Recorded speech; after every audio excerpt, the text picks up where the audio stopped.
पूर्णस्य पूर्णमादाय पूर्णमेवावशिष्यते। ॐ शान्ति शान्ति शान्ति। हरि ओम श्री गुरुभ्यो नमः। काल 2, 3 आणि 4 3 मंत्र आपले काल झालेले आहेत. दुसऱ्या मंत्रामध्ये कर्माचा विचार ऋषींनी आमच्या समोर दिला. आपण जे कर्म करतो आहोत ते कर्म अनिवार्य आहे, म्हणून कर्माशिवाय तर आपण राहू शकणार नाही. मग ते कर्म जे करायचं आहे ते कर्म मला सात्विक वृत्तीनं करायचं आहे. माझं कर्तव्य ज्याला म्हणावं त्या कर्तव्याच्या भावनेनं मी कर्माकडे बघायचं आहे. आणि ज्या वेळेला अशा रीतीनं मी कर्म करतो की ज्याच्यामध्ये मी फळाची अपेक्षा ठेवलेली नाही, कर्तव्याची भूमिका ठेवलेली आहे, त्याच वेळेला तुमचं जीवन जे आहे ते अशा रीतीनं आनंदी होतं की जिजीविषेत शतम समाहा, शतायू जीवनाचा, दीर्घ जीवनाचा अनुभव तुम्ही त्या ठिकाणी घेता. आणि तो घेत असताना एक प्रकारानं दुसरा कोणताही मार्ग हा आपल्याला या ठिकाणी नाही. आणि अशा रीतीनं ज्या वेळेला आम्ही कर्म करतो त्यावेळेला त्या कर्माचा कोणताही बंध आम्हाला लागत नाही. कारण कर्मापासून मला काही मिळावं ही अपेक्षा नाही, म्हणून त्या अपेक्षेच्या अनुषंगानं येणारं अनुकूल किंवा प्रतिकूल कोणतंही फळ तुम्हाला तिथे अनुभवाला येत नाही, त्याच्यामध्ये तुमचा परिणाम मनावरती होत नाही. मग पहिल्या मंत्रामध्ये जी संन्यस्त वृत्ती दाखवली, ज्ञानाचा मार्ग दाखवला आणि भोगांना संयमित भोगावं आणि धनालाही मी मर्यादित ठेवावं. दुसऱ्या मंत्रामध्ये कर्माची भूमिका दिली. जर मला ज्ञानमार्गानंही जाता येत नसेल आणि कर्ममार्गानंही मी जाऊ शकत नसेल तर एक प्रकारानं मी अज्ञानामध्येच आहे, म्हणून असूर्या नामलोका तिसऱ्या मंत्राचा भाव हा त्या ठिकाणी येतो. आणि असे लोक जे आहे ते आत्महनोजनाः, ते आत्मघातकी आहेत.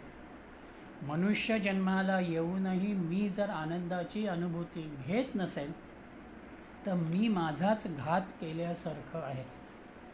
विषाचा परिणाम मला माहिती आहे आणि तरी जर मी त्या विषाला जिभेचा स्पर्श केला तर विषाचा परिणाम अटळपणानं मला अनुभवाला येईल.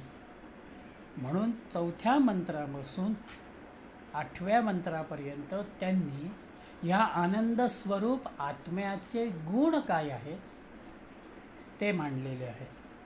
त्याचं स्वरूप आपल्या समोर ठेवलेलं आहे. वस्तुतः आत्मा हा शब्दांच्या पलीकडचा आहे, पण कुठेतरी वस्तूचं वर्णन आपल्याला कळलं पाहिजे, ते स्वरूप लक्षात आलं पाहिजे. यासाठी प्रत्येक ठिकाणी वेदांत असू दे, गीता असू दे, तुम्हाला आत्म्याचं वर्णन त्या ठिकाणी दिसेल. म्हणून कालच्या 4थ्या श्लोकामध्ये आपण आत्म्याचे पहिले 4 गुण बघितले की तो अचल आहे, त्याच्यामध्ये वेगवानपणा आहे आणि तो वेगवानपणा मनापेक्षा अधिक आहे. माझं मन एखाद्या ठिकाणी पोचण्याच्या आधीच आत्मतत्व त्या ठिकाणी आलेलं आहे किंवा त्याचं अस्तित्व त्या ठिकाणी आहे. देवांनी आत्म्याला जाणण्याचा प्रयत्न केला, परंतु त्यांनाही ते आकलन झालेलं नाही. आणि वायूचा म्हणजे प्राणाचा विचार, प्राणाशिवाय जीवन आमचं चालू शकत नाही. जर आम्हाला वायू घ्यायला, ऑक्सिजन घ्यायला त्रास व्हायला लागला, आम्ही अस्वस्थ होतो, म्हणजे आत्म्याच्या अस्तित्वाचा जो भाग आहे तो जीवनाशी कुठेतरी निगडीत आहे.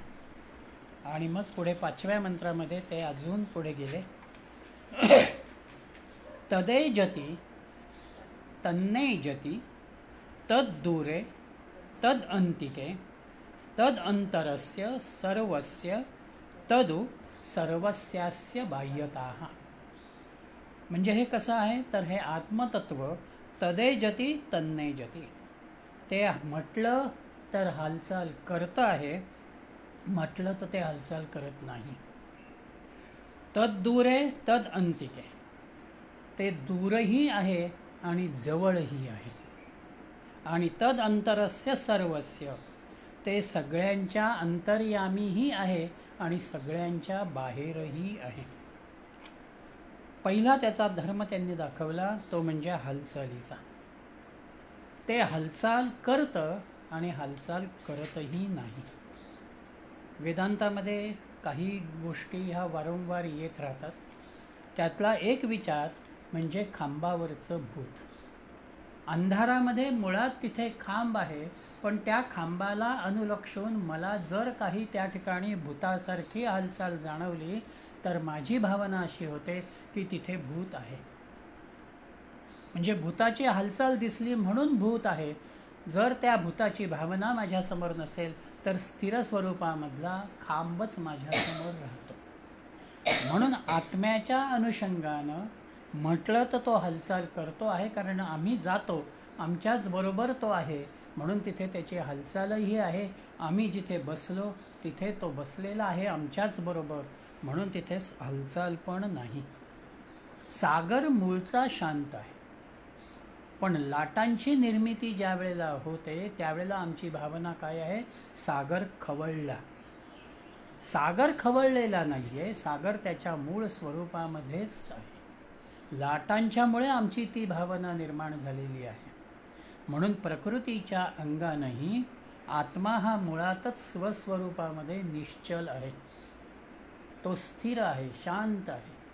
पण प्रकृतीशी ज्या वेळेला आपण जोडले जातो आणि आपल्यातले त्रिगुण कार्यरत होतात तेव्हा आमच्यामध्ये भावना येतात, आमच्यामध्ये विचार येतात, आमच्यामध्ये प्रतिक्रिया येतात आणि तिथे हालचाल होते. पाणी मुळातच स्थिर आहे, पण पाण्यावरनं जाणारं जहाज असू दे, नाव असू दे, ती हालचाल करते आहे. तसं इथे एक प्रकारानं आत्म्याच्या बाबतीमध्ये हालचाल म्हटली तर आहे, म्हटली तर ती नाही. नित्याच्या व्यवहारामध्ये सुद्धा प्रवास करत असताना आपण ज्या रेल्वेगाडीने जात असतो ती रेल्वेगाडीसुद्धा एका ट्रॅकवरनं जातच असते. त्याच वेळेला दुसऱ्या ट्रॅकवरनं जर दुसरी रेल्वेगाडी आली तर आपल्याला दिसताना अनुभवाला काय येतं? मी स्थिर आहे, आमची गाडी थांबलेली आहे, बाजूची गाडी जाते. वस्तुतः दोनही ट्रेन्स चालूच असतात, पण फिलिंग जे आहे ते फिलिंग त्या पद्धतीनं येतं. तसंच तद दूरे तद अंतिके, ते दूरही आहे आणि ते जवळही आहे.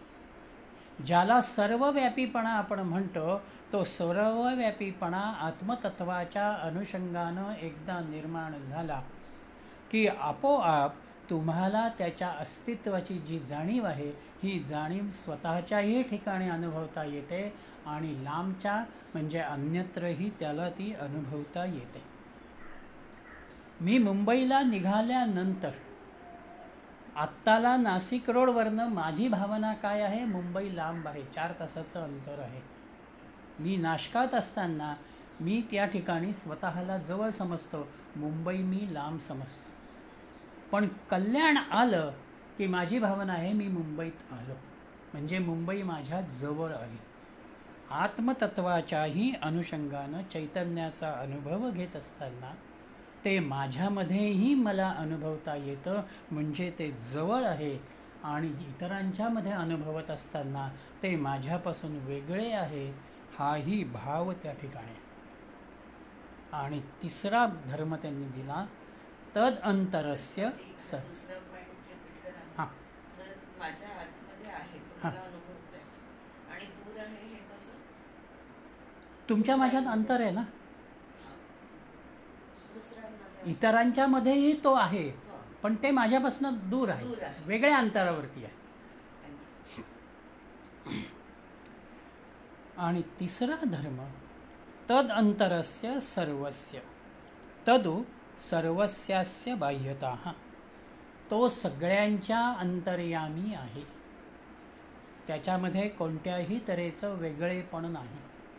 ज्ञान अज्ञानाच्या भूमिकेतून वेगळेपण नाही, स्त्री पुरुष म्हणून वेगळेपण नाही, लहान मोठा हाही भेद नाही, श्रीमंत गरीब हाही भेद नाही.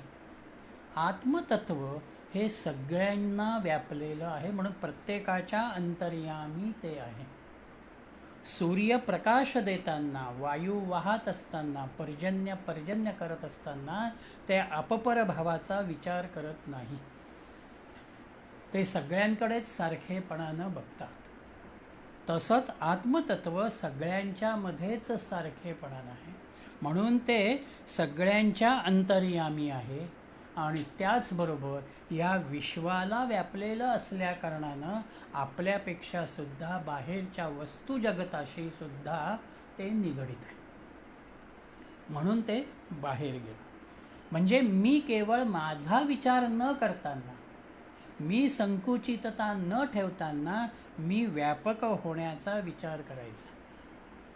स्वकेंद्रित न होताना समष्टी स्वरूपाचाही विचार आपण ज्या ज्या वेळेला करतो त्या त्या वेळेला त्यांच्या दोघांमधला असलेला संवाद हा अधिक चांगला होतो. जर मी समष्टीचा विचार करणार नसेल, मी माझाच हेकटपणा चालू ठेवणार असेल, तर त्या दोघांमधली संवादाची प्रतिक्रिया होत नाही, तिथे वादाची भूमिका येते. म्हणून आत्मतत्वाला सगळीकडे बघणं म्हणजे मी माझ्यातही बघणं, कौटुंबिक वातावरणातही अनुभवणं आणि सामाजिक किंवा राष्ट्रीय आंतरराष्ट्रीय स्तरावरतीही तो भाव मी घेणं. म्हणून ज्ञानदेवांच्या पसायदानातले काही चरण हे या अनुषंगानं आहे. त्यांची दृष्टी ही पूर्णपणानं विश्वात्मक स्वरूपाची आहे, व्यापक आहे. सगळीकडेच ते त्या परमतत्वाला अनुभवत आहेत. म्हणून आता विश्वात्मके देवे, केवळ एक राम, केवळ एक कृष्ण, केवळ एक महादेव असं म्हटलेलं नाही. विश्वात्मक देव म्हणजे ह्या विश्वाला व्यापलेल्या परमतत्वाचा विचार त्यांच्यासमोर आहे. पुढेही त्यांचे आहे, विश्व स्वधर्म सूर्ये पाव आणि पूर्ण होवोनी तिन्ही लोके. म्हणजे केवळ भूतलाचाच विचार आहे असं नाही, नरकामध्ये गेलेल्या, पाताळात गेलेल्यांचाही उद्धार व्हावा आणि स्वर्गस्थ असलेल्यांनाही कल्याणाची भावना असावी, हा व्यापकपणाचा भाग म्हणजेच तद अंतरस्य सर्वस्य.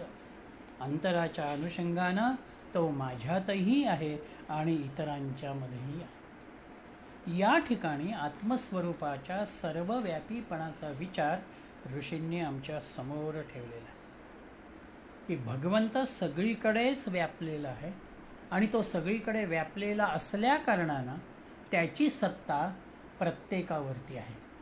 तो एकही वस्तू ह्या विश्वातली अशी नाही की त्याच्या सत्तेचा स्पर्श, अस्तित्वाचा स्पर्श हा त्या ठिकाणी नाही.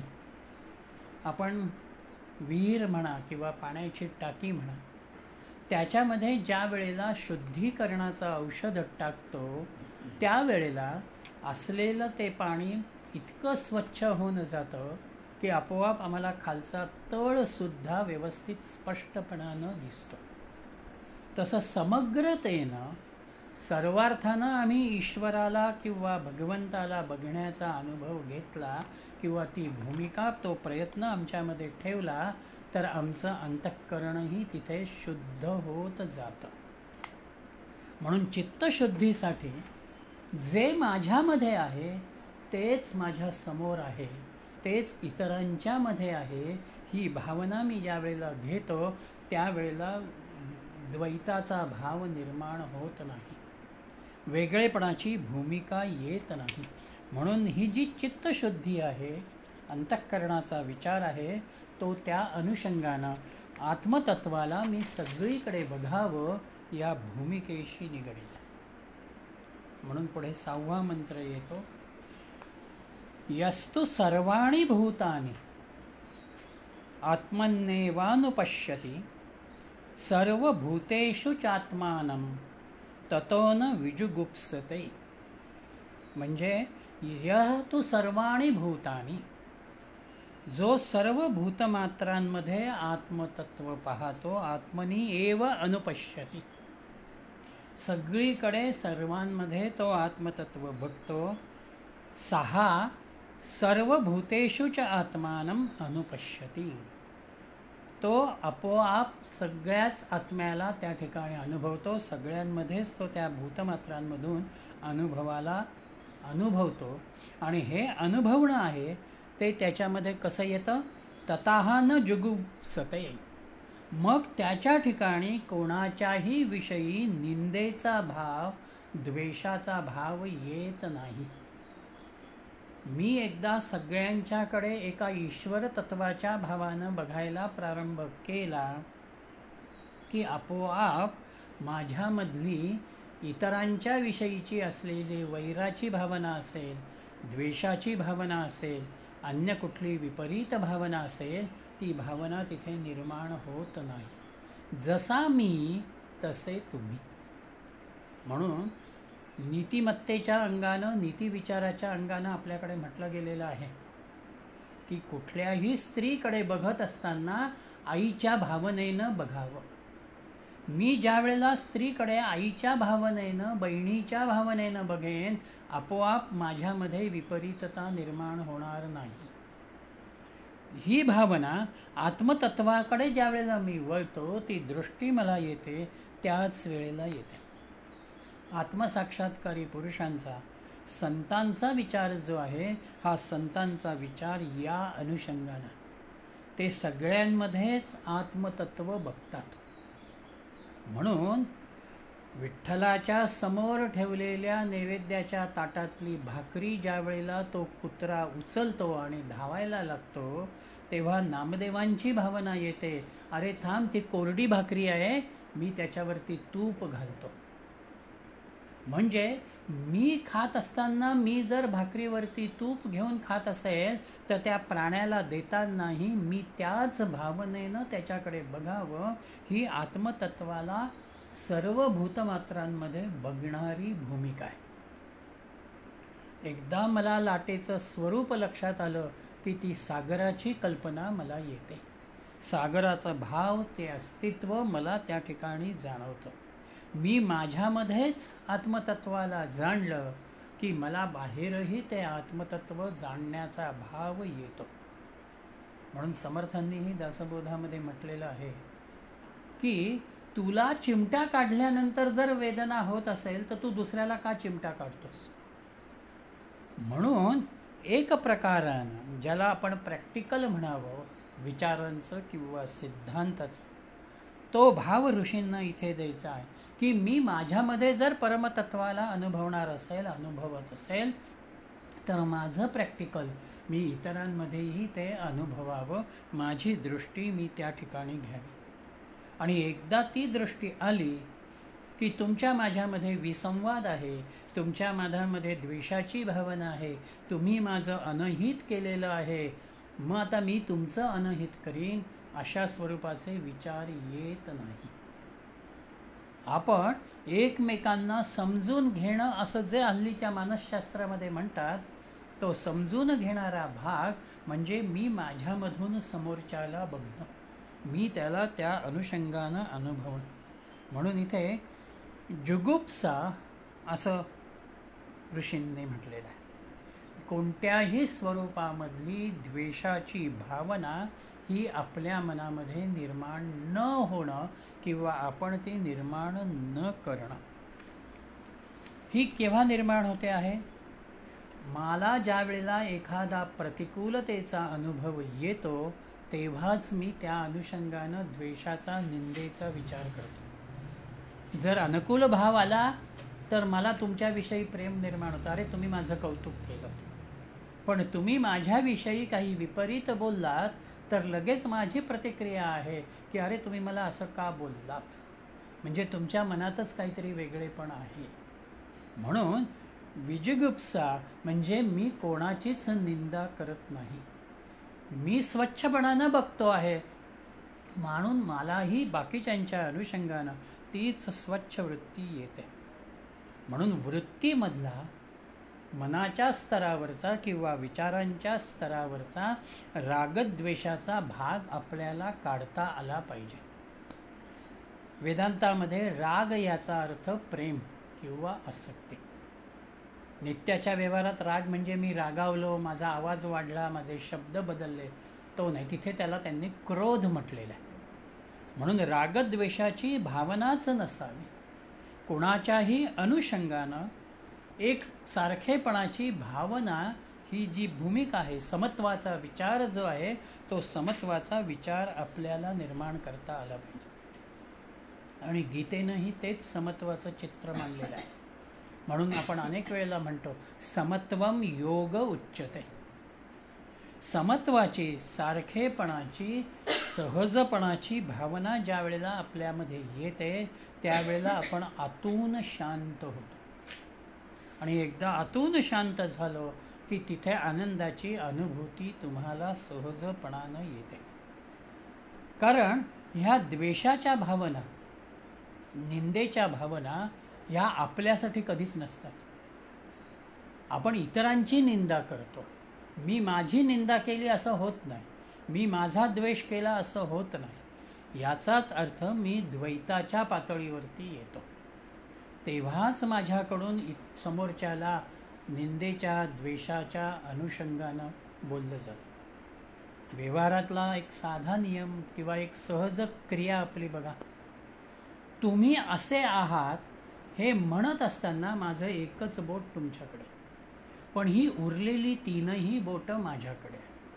म्हणजे दोषी कोण आहे जास्त? मी दोषी आहे. पण मी दाखवताना तुम्ही दोषी आहात असं म्हणतोय.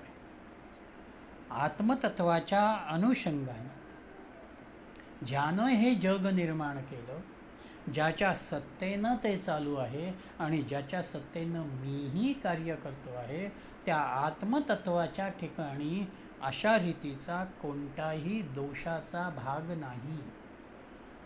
भगवंतानं किंवा ईश्वरानं त्याच्या जीवनामध्ये कधीही दोष बघितलेले नाहीत.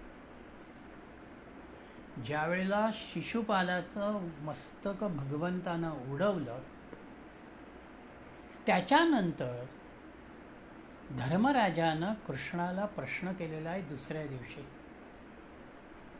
की काल हा प्रसंग घडला, नंतर वातावरणच राजसभेतलं सगळं विस्कळीत झालं, पण मी एक अनुभवलं की कृष्णा, शिशुपालाची अंतरंगामधली ज्योत त्या मस्तक उडवल्याबरोबर तुझ्या दिशेनं आली आणि तुझ्यामध्ये सामावली गेली.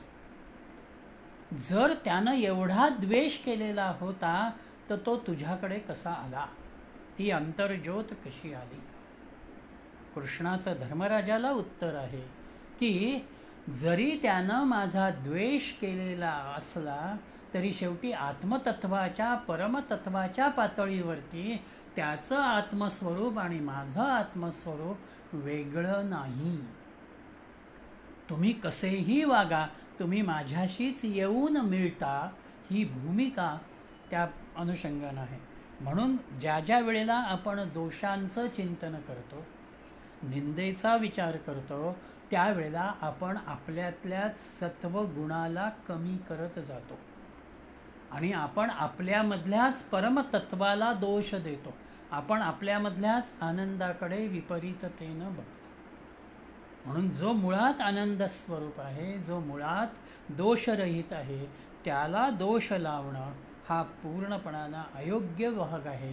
ही भूमिका या ठिकाणी त्यांना दाखवायची आहे. म्हणून अभिमान जो आहे, हा अभिमान अनेक वेळेला आपलं मन दूषित करतं आणि दोष दाखवतं. आपल्या देहाचा विचार करत असतानाही देहाच्या बाबतीमध्ये आपण एका बाजूला उजवी बाजू म्हणतो आणि दुसऱ्या बाजूला डावी म्हणतो. पण म्हणून आपण हे उजवं म्हणून अधिक चांगलं आणि हे डावं म्हणून दुय्यम हा विचार आपल्यामध्ये नाही. आपण एकाच देहाचा भाग म्हणून त्याच्याकडे बघतो. सहजपणानं अगदी नैसर्गिक स्वरूपामध्ये अनेक वेळेला असं होतं, आपली जीभ चावली जाते. थोडासा त्रास क्षणभरासाठी आपल्याला होतो, पण म्हणून आपण असं म्हणत नाही आहे की दातांनी असं का केलं. ती एक सहज प्रक्रिया आहे. या भावनेनं आपण तो भाग बाजूला करतो, त्याच्याकडे दुर्लक्ष करतो. जीवनामध्ये एकदा मी सगळ्याच भूतमात्रांकडे परमतत्वाच्या अनुषंगानं बघण्याची भूमिका घेतली की मला आपोआप त्या ठिकाणी वेगळेपणाचा भाव येत नाही, सगळे मीच स्वरूप आहेत हा भाव त्या ठिकाणी येतो. आणि मग पुढे 7वा मंत्र, यस्मिन् सर्वाणि भूतानि आत्मैवा भूद्विजानताः तत्र को मोहः कशोकः एकत्वम् अनुपश्यतः. यस्मिन् सर्वाणि भूतानि, ज्याच्या ठिकाणी सगळ्याच भूतमात्रांमध्ये आत्म्यामध्ये स्वतःच्याच आत्म्याच्या ठिकाणी बघणारी भूमिका येते. आत्मैवात भूद्विजानता, आशांच्या अनुषंगानं काय आहे? तत्र को मोह कशोकः, त्यांच्या ठिकाणी कोणत्याही स्वरूपाचा शोकही नाही आणि कोणत्याही स्वरूपाचा मोह नाही. आणि एक प्रकारानं एकत्वम अनुपश्यतः, जर एकत्वाची भावना आली तर तिथे दुःखाचा विचारच येणार नाही. म्हणजे आता इथे पहिल्यांदा 6व्या मंत्रामध्ये त्यांनी आम्हाला दृष्टी दिली की मी सगळीकडे माझ्यासारखं बघावं, माझ्यातल्याच आनंद स्वरूपाला मी बाहेर बघावं, मी दोषाची वृत्ती जी आहे ती बाजूला करावी. आणि एकदा ही दोषाची वृत्ती जर मी बाजूला केली आणि मला सगळ्याच भूतमात्रांमध्ये सगळ्याच आत्मस्वरूपामध्ये एकत्वाचा अनुभव येत गेला तर मला प्रचिती कोणती येणार आहे? माझ्यातला मोहही गेला आणि माझ्यातला शोकही निघून गेला. म्हणजे अनुकूलतेचाही विचार नाही आणि प्रतिकूलतेचाही विचार नाही, एका समत्वाच्या वृत्तीवरती आपण येतो.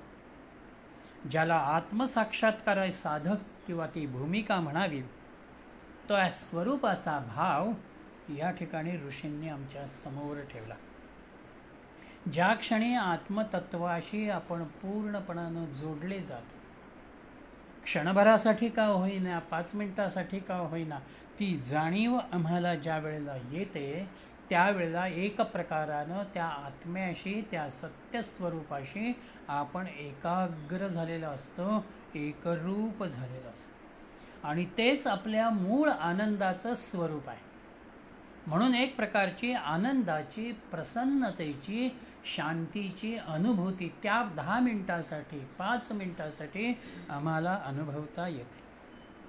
सगळंच माझं आहे आणि सगळ्यांमध्ये मी आहे, माझ्यातही ते आहे आणि तुमच्यातही ते आहे. म्हणून तुम्ही आणि मी एकाच प्लॅटफॉर्मवरती आहोत. आपण कोणीही वर किंवा खाली हा भाव नाही. मोह किंवा आसक्ती कुठे निर्माण होते? मी आणि माझेपणामधून येते. हे माझं आहे म्हटल्यानंतर, ही वस्तू उद्याला तुम्ही उचलायला निघाल्यानंतर मी म्हणणार अहो नाही ती माझी आहे. म्हणजे त्या वस्तूचा मोह त्याच्या ठिकाणी मी लावला, माझेपणा लावला म्हणून निर्माण झाला. आणि म्हणून ज्या मी आणि माझेपणामधून मोहाची निर्मिती होते, आसक्तीची निर्मिती होते, ती आसक्तीच मला बाजूला करता आली पाहिजे. हा मोह शेवटी विविधतेशी निगडीत आहे. म्हणून ह्या मोहाचा विचार हा दृश्यामध्ये येतो, कारण दृश्य विविधतेनं नटलेलं आहे. आणि त्या विविधतेचा विचार मी ज्या वेळेला बाजूला करतो, त्या विविधतेपासून मी बाजूला वाहण्याचा प्रयत्न करतो, ती वस्तू माझ्यापासून दूर जाते, त्यावेळेला तिथे शोकाची भावना आहे की अरे हे माझ्यापासून निघून गेले. अगदी काही 24 तासाचा प्रवास ज्या वेळेला आपला असतो त्यावेळेला एक भावना असते, बाजूच्या प्रवाशाबरोबर आपल्या गप्पा होतात, बोलणं होतं, परिचय होतो. आणि ज्या वेळेला आपण आधी उतरतो किंवा तो आधी उतरतो, अरे गेले 10-20 तास आपण फार छान प्रवास केला, आता तुम्ही जाताय किंवा मी जातो आहे.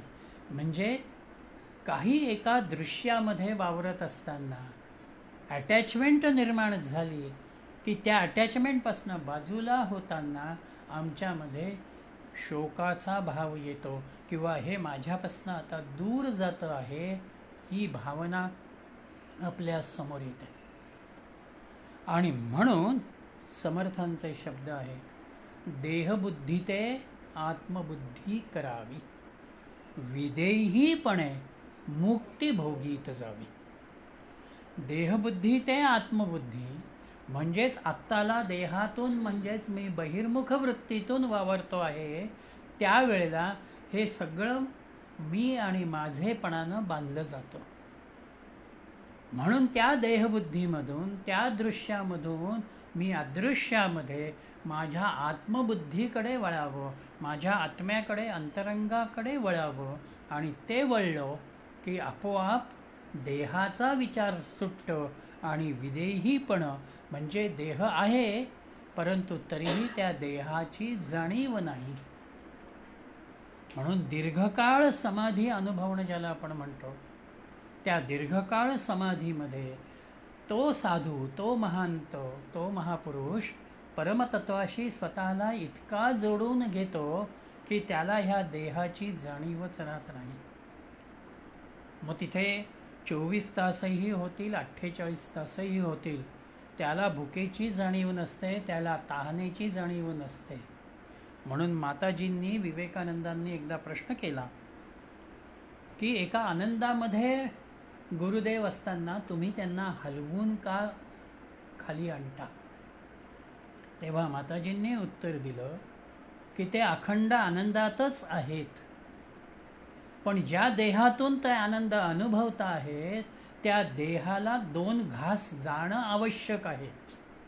म्हणून तेवढ्या वेळेपुरती मी त्यांना खाली आणते आहे. तेवढे 2 घास त्यांना भरवले की पुन्हा ते त्यांच्याच विदेही अवस्थेमध्ये राहतात. हा भाव, म्हणून यस्मिन् सर्वाणि भूतानि आत्मैवा भूत विजानता. आणि देहाची अवस्था नाही, ती दृष्टी व्यापक होते, विशाल होते आणि तिथे आम्ही त्या अनुषंगानं जातो. आणि मग भूमिका काय? तत्र को मोहा कशोकः. जीवनातली ही दृष्टी एकदा तुम्हाला आल्यानंतर तो मोहाचा आणि शोकाचा भाव येत नाही. कोणत्याही प्रसंगामध्ये तुम्ही विचलित होत नाही. गीतेच्या 6व्या अध्यायामध्ये भगवंतानं म्हटलेलं आहे, यम लब्ध्वा चापरम लाभम मन्यते न अधिकम ततः यस्मिन् स्थितो न दुःखेन गुरुणानपि विचाल्यते. आत्मतत्वाचा एकदा आपल्याला लाभ झाल्यानंतर अन्य कोणत्याही लाभाची अपेक्षा आपल्याला राहत नाही. आणि मग आत्मस्वरूपामध्ये स्थिर झाल्यानंतर कोणत्याही दुःखानं आपण विचलित होत नाही. साहित्य संमेलनाचं अध्यक्षपद मिळालं, नाट्य संमेलनाचं अध्यक्षपद मिळालं. त्यानंतर शिरवाडकरांनी जाहीर केलं, यानंतर कुठल्याही संमेलनाचं मी अध्यक्षपद घेणार नाही. मला वेळ असेल मी त्या ठिकाणी एक प्रेक्षक म्हणून, साहित्यिक प्रेमी म्हणून तिथे मी उपस्थित राहीन. एका सर्वोच्च सन्मानावरती मी गेल्यानंतर मला मग बाकीच्याचा विचार फारसा येत नाही. आत्मलाभाची अनुभूती आल्यानंतर दृश्यामधल्या कोणत्याच उपभोगाचा विचार हा माझ्यासमोर येत नाही. मला त्याचं मिळावलं पाहिजे ही भावनाही येत नाही आणि जे माझ्यापासून जातं त्याचाही विचार येत नाही. म्हटलं तर गोष्टी अगदी सामान्य असतात, पण अनेक वेळेला दृश्यामध्ये वावरत असताना, देहबुद्धीचा विचार येत असताना आपण त्याला कुरवाळत राहतो. माझी दाढ दुखते, माझं डोकं दुखतं, मला ताप आला, माझा पाय बुरगळला, त्या काय झालं, कसं झालं याचंच बोलणं आपलं जास्त असतं. म्हणजे ते मला जाणीव त्याच्या दुःखापासनं बाजूला होण्यापेक्षा किंवा तो विचार मनाच्या पातळीवरनं बाजूला करण्यापेक्षा ते काय घडलं आणि कसं घडलं याच्यामध्येच आपण जातो.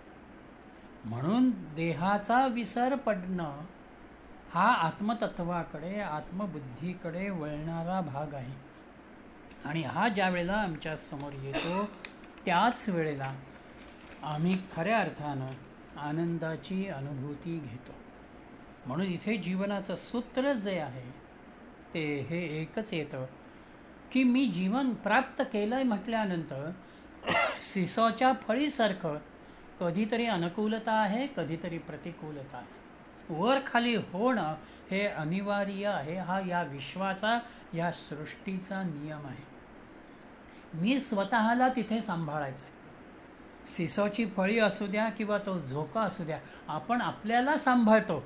जरी तो झोका उंच जात असला तरीसुद्धा आपण आपली काळजी घेतो. तसं मी माझ्या आत्मतत्वाचा, ईश्वर तत्वाचा विचार करावा. आणि तो ज्या वेळेला मी करतो त्याच वेळेला एक प्रकारची निष्कामता येते आणि ती आनंदाची भावना तुम्हाला सगळ्याच प्रसंगांमधून बाजूला करते. प्लेगच्या साथीमध्ये पुण्यामध्ये अनेकांचे मृत्यू झाले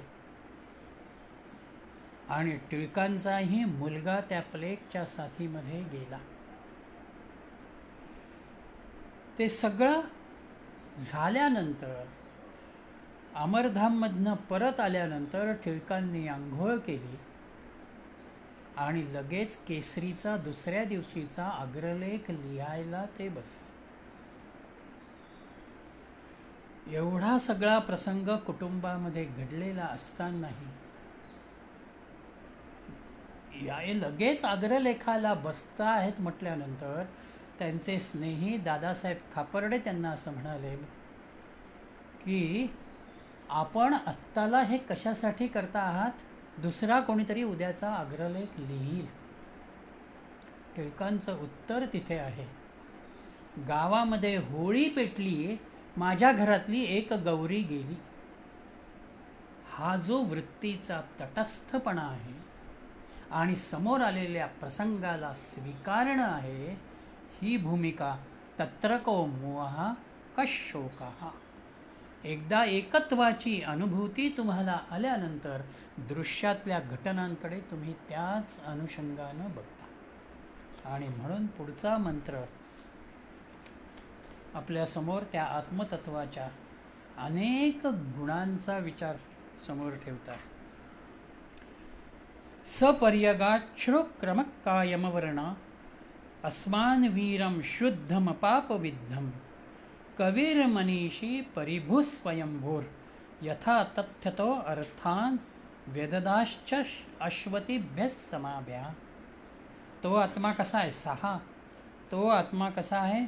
पर्यगाश्चू, सर्वव्यापी आहे. शुष्कम म्हणजे परमतेजोमय आहे. अकायम, अशरीरी आहे.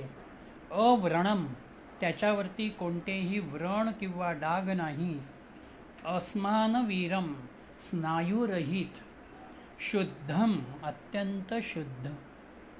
अपापविद्धम, अपाप म्हणजे निष्पाप. कवीरमनीषीही, तो सर्वद्रष्टा आणि मनाचा शास्त्र आहे. परिभू म्हणजे सर्वोपरी विद्यमान आहे. स्वयंभू आहे म्हणजेच स्वतः प्रगट होणारा असा आहे.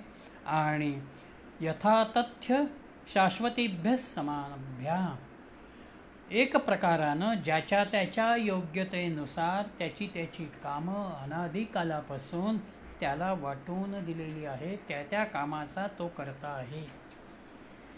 पर्यगान हे पहिलं विशेषण त्यांनी वापरलं, म्हणजे दूर गेलेला किंवा सभोवार गेलेला.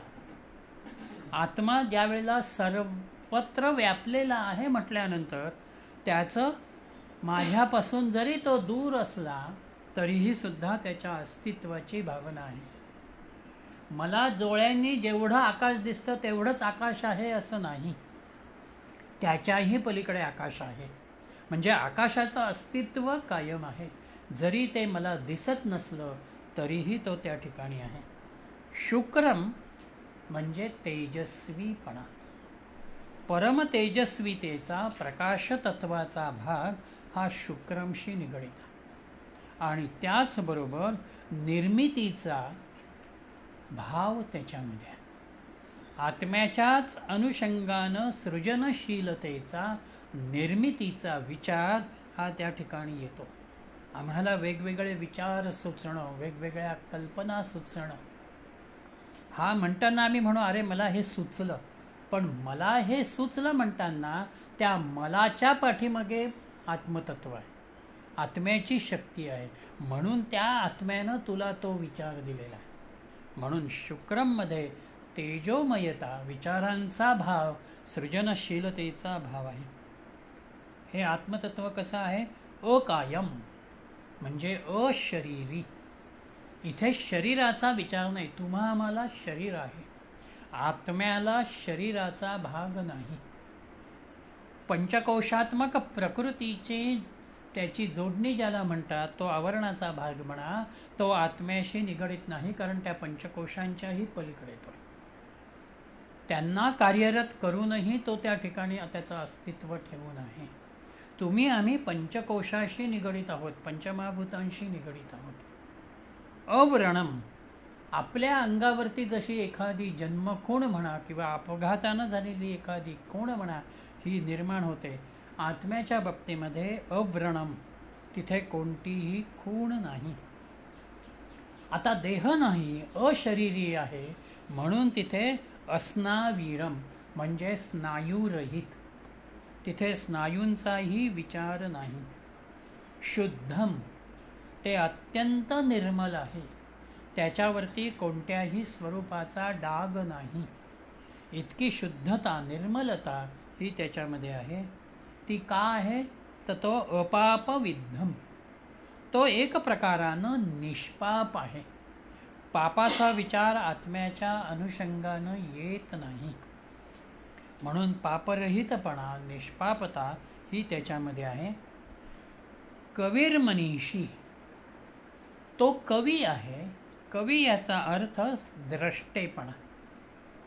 आपण नेहमी सामान्यपणानं म्हणतो न देखे रवी ते देखे कवी. याचा अर्थ एखादी गोष्ट कदाचित सूर्यालाही दिसणार नाही, पण कल्पनेच्या भरारीमधनं कवी ती वस्तू, ती गोष्ट, ती कल्पना तुमच्या समोर निर्माण करतो. म्हणून आत्म्याचं स्वरूप जे आहे ते द्रष्टेपणाचं स्वरूप आहे. म्हणून महापुरुषांच्या बाबतीमध्ये पुढचे काय आहे हे त्यांना कळतं. 6 महिने आधी स्वामी स्वरूपानंदांनी आपल्या नेहमीच्या परिचयामधल्या अनेकांना असं म्हटलं की तुम्ही तुमच्या घरामधल्या महत्त्वाची कागदपत्रं असतील, महत्त्वाच्या वस्तू असतील, या शक्य तितक्या अन्यत्र कुठेतरी ठेवा.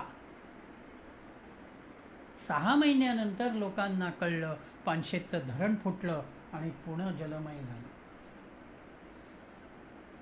म्हणजे हा द्रष्टेपणा महापुरुषांच्या ठिकाणी आत्मतत्वाच्या अनुषंगानं येतो. मनीषी म्हणजे मनाचा शास्ता. मनावरती आत्म्याचं पूर्ण नियंत्रण आहे. मनाला संयमित करणारा भाव आहे. मन जोपर्यंत संयमित होत नाही तोपर्यंत आनंदाची अनुभूती नाही. म्हणून मन, बुद्धी, इंद्रिय या सगळ्यांच्या द्रष्टेपणाचा भाव जर नसेल तर आमच्यामध्ये दृश्याचा, भावनेचा, विचारांचा विचार हा येणार नाही. पुढे त्यांनी असं म्हटलं, अतीत मलाही कळणार नाही, मलाही दिसणार नाही, इतकं तो सीमिताच्या पलीकडे.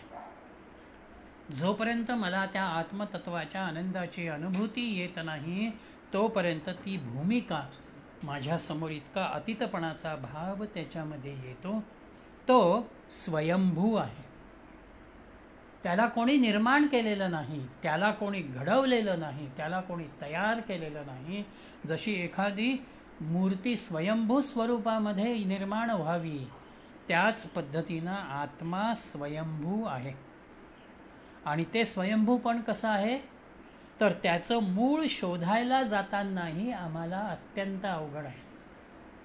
मी माझा परिचय देताना काय म्हणतो आहे मी, माझे वडील, माझे आजोबा, माझे पणजोबा, खापर पणजोबा, त्याच्याही आधी आहेत ना पिढ्या. मला त्या माहिती नाही आहे. म्हणजे माझ्या कुटुंबाचा कोणीतरी एक मूळ पुरुष आहे. त्या आत्मतत्वाच्या अनुषंगानं तो स्वयंभूपणा त्या ठिकाणी येतो. आणि आज दिसणारं जग जे आहे हे पूर्णपणानं त्याच्यामधूनच निर्माण झालेलं आहे. म्हणून त्याच्यापर्यंत पोचणारी एक अखंड मालिका, कारण परंपरा ही त्या ठिकाणी येते. म्हणून शाश्वतेभ्य समाभ्या, तो अनादिकालापासून आहे, तो अनंत आहे. म्हणून त्याच्यामध्ये प्राचीनता आहे. आणि त्याच अनुषंगानं या आत्मतत्वानं सृष्टीच्या निर्मितीला अनुषंगून त्या परमतत्वानं प्रत्येकाला कामं वाटून दिलेली आहेत. व्यदच्छात शाश्वतेभ्य समाभा, त्याची कामं त्याच्या योग्यतेनुसार त्याला ती वाटून दिलेली आहेत. म्हणून ब्रह्मा विष्णू महेशांच्या अनुषंगानं या सृष्टीतली निर्मिती, त्या सृष्टीतलं कार्य आणि त्या सृष्टीतला प्रलय किंवा विनाश हा या ईश्वरी तत्वानं, आत्मतत्वानं कार्यरत केलेला आहे. म्हणून ह्या आत्म्याचा विचार उपनिषदांनी आमच्या समोर, सगळ्याच उपनिषदांमधून तुम्हाला आत्मतत्व, आत्मा याच अनुषंगानं चिंतन येईल.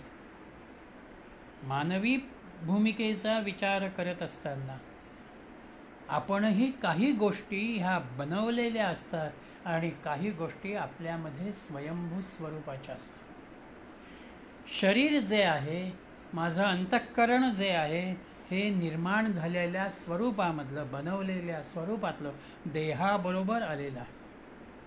पण माझ्यातलं समाधान, माझ्यातला आनंद हा माझ्यामध्ये निर्माण केलेला नाही, तो माझ्यामध्ये आत्म्याला जोडून स्वयंभू स्वरूपात आहे. म्हणून आपण अनेक वेळेला म्हणतो की अरे मी आनंदीच आहे, तरीही मला आनंदी का राहता येत नाही. जे माझ्याजवळ आहे ते मला उमजत नाही, ते मला अनुभवता येत नाही, हा भाव या ठिकाणी. म्हणून जे स्वयंभू आहे त्या स्वयंभू आनंदाकडे वळण्यासाठी, त्या समाधानाकडे वळण्यासाठी मला आत उतरायचं आहे. म्हणून साधना जी आहे ही साधना अंतरंगाशी निगडीत आहे. तुमची कोणतीही साधना, मग पूजेतलं तुमचं नामस्मरण असू द्या, पूजेतले मंत्र असू द्या, ओंकाराचं उच्चारण असू द्या, तुम्ही जे जे काही करता त्याचा एक परिणाम हा अंतरंगामधल्या मनबुद्धी चित्तावरती होतो आणि ते एक आकार घेतो, ते एक सात्विकतेचा भाग घेतो. स्वस्वरूपानुसंधान ज्याला म्हणतात, मी माझ्याच स्वरूपाशी निगडीत होणारा बा. म्हणून चौथ्या मंत्रामध्ये त्यांनी 4 गुणांचा विचार केला. 5व्या मंत्रामध्ये अस्तित्वाच्या अनुषंगानं विचार केला. 6व्या मंत्रामध्ये सगळीकडे त्याला बघावं, माझ्यातही बघावं ही भूमिका घेतली. 7व्यामध्ये मी आणि आजूबाजूचं दृश्य विश्व आणि 8व्यामध्ये जवळपास हे 12 गुण आत्म्याचे त्यांनी मांडले. आणि अशा रीतीनं त्यांनी आनंदाचं, आत्म्याचं स्वरूप हे आपल्या समोर या अनुषंगानं ठेवलं. हा आनंद तुम्हाला अनुभवायचा आहे. तो अनुभवायचा आनंद कसा अनुभवायचा, तोही एक विचार त्यांनी आमच्या समोर ठेवला. आणि जर आम्ही अशा रीतीनं आमच्यामधल्याच असलेल्या आनंदाला, आमच्यामध्येच असलेल्या समाधानाला आम्ही जर अनुभवणार नसू, तर आम्ही खरोखर अंध आहोत. आम्ही आंधळे आहोत, अज्ञानी आहोत. आणि म्हणून अज्ञानाच्या अनुषंगानंही मी काय करू शकतो किंवा माझं काय नुकसान होतं, आणि जरी ज्ञानाच्या अंगानं मी जात असलो तरीसुद्धा त्या ज्ञानाकडे मी कशा रीतीनं बघावं याचा विचार त्यांनी अविद्या आणि विद्या या अनुषंगानं 9व्या मंत्रामध्ये त्यांनी दिलेला आहे. आपण तो पुढच्या ह्याच्यात घेऊयात.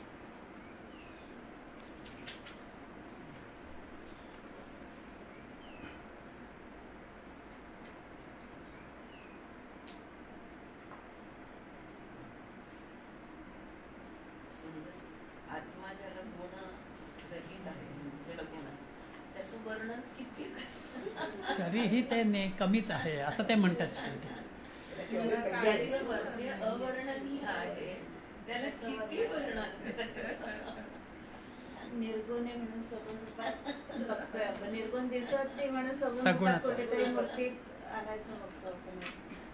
पण तरी सुद्धा गुणरहित आहे म्हणतो. पण अनकंडिशनल लव्ह, प्रेम, आनंद, अनकंडिशनल जॉय हा त्याचा स्वभाव, स्थायी भाव. स्थायी भाव. स्थायी भाव हा तो आहे.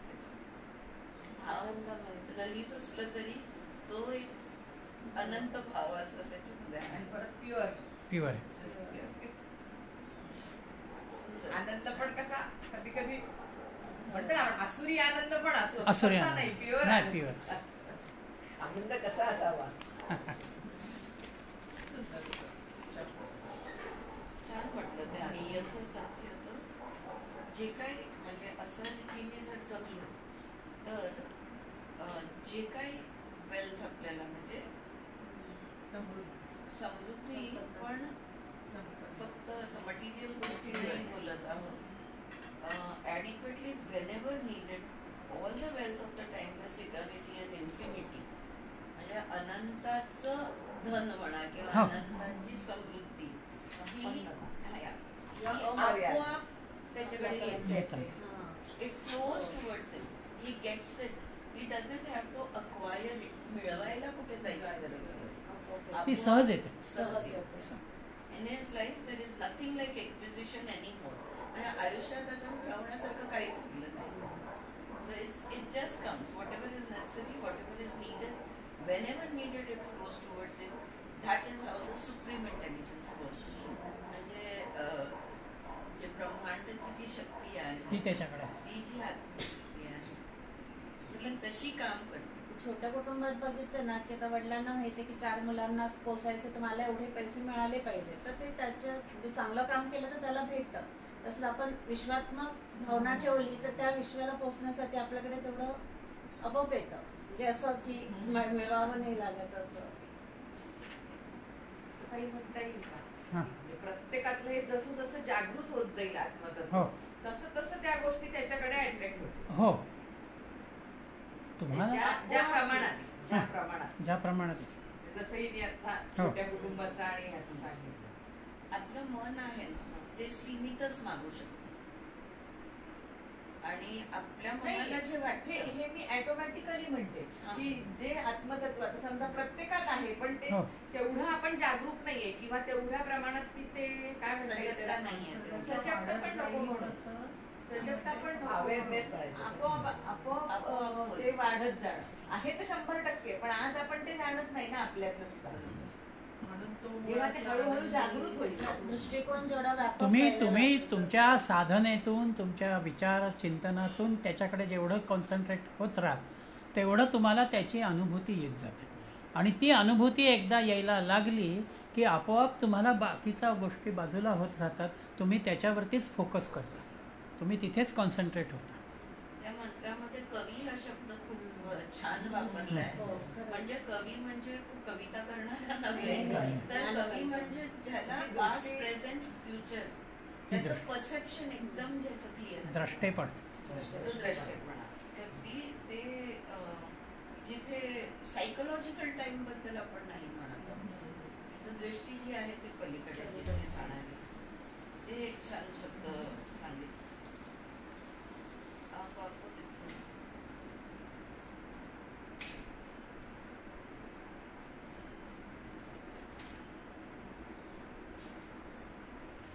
एक हे सुंदर त्यांनी म्हटलेलं आहे की आत्मतत्व जे आहे ते हे आकायाम आवरणम ना, तो शब्द आवरण खूण म्हणाला तुम्ही. आत्मा जो आहे त्याला खूण नाहीये. सो अनम्युटिलेटेड आहे. कुठेही त्याला सुरकुत्या पडल्या नाही. It is not possible.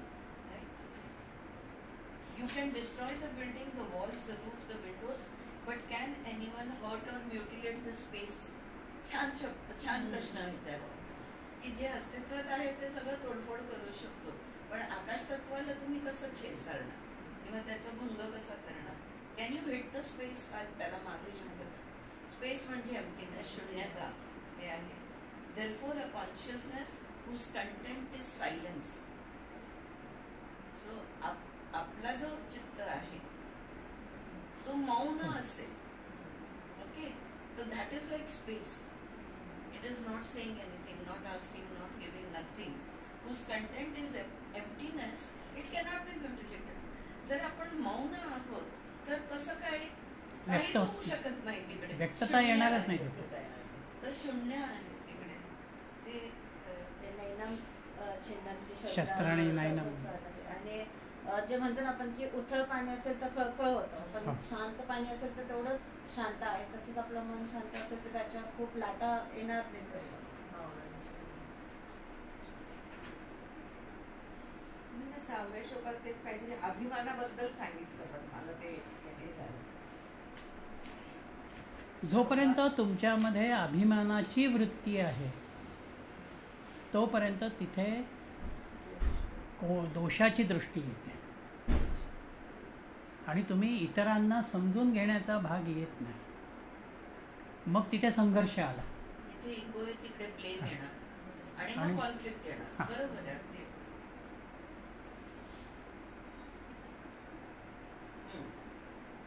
Ego आला की ब्लेम आला, कारण तुम्ही डिव्हिजन केलं. तुम्ही, मी आणि तुम्ही, असं हे दोन भाग द्वैतामध्ये दिलं.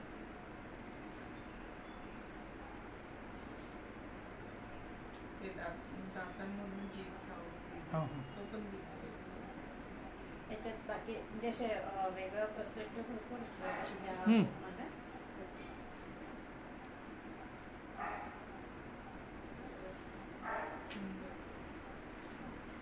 ओके, ओंकार घेऊ.